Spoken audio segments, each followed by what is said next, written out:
Selling digital ki ngamjaba kharadang haiba thorang ki makada chahi khudingi leptana pangthokpa sajibu khudol tambaki thoram handak chahi gi oina Langol Old Age Home da leiriba ahanshinhda ngamjaba khudol piduna pangthokre thoram gamari lenina chairman Selling digital dakta fund jobam Leonard Singh na phongdokibada aikoina angamba changda awa ana taraba singda matam gi oina mateng pangbagi hainabi thamba mathau tai Manipur da leiriba masagi senthok ningthina leiraba singna sotharaba singbu tengbang biduna aikoi thongmanana leiminaba Honaminasi, Selling digital nangasi sajibo khudol tamlibasi, ekoi masen aray baputhok na duna chahigi leptana pangthorok bagi manung channa tausabani, ekoi na karikumba khara mateng pangbada fangliba nungai basi mipum khudingmakna fangnaba mateng pangbagi hainabi thambiu haiki.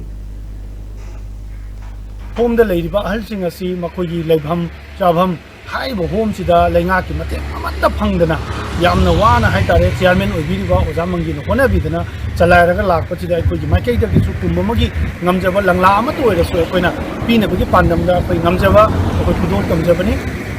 haiba poda se asumna Selling digital khangnatana Manipur da leibiriba senthok lambi ni titana leiriba singsina akogi lenga ki mateng phangriba home singsida asigumna khudol sing kambidana akoi ama to oina yamna nuchinana Chaba thakpa phangraba leibam chabam leitraba singsi dasu makoi dasu mateng pangbagi wakhalon do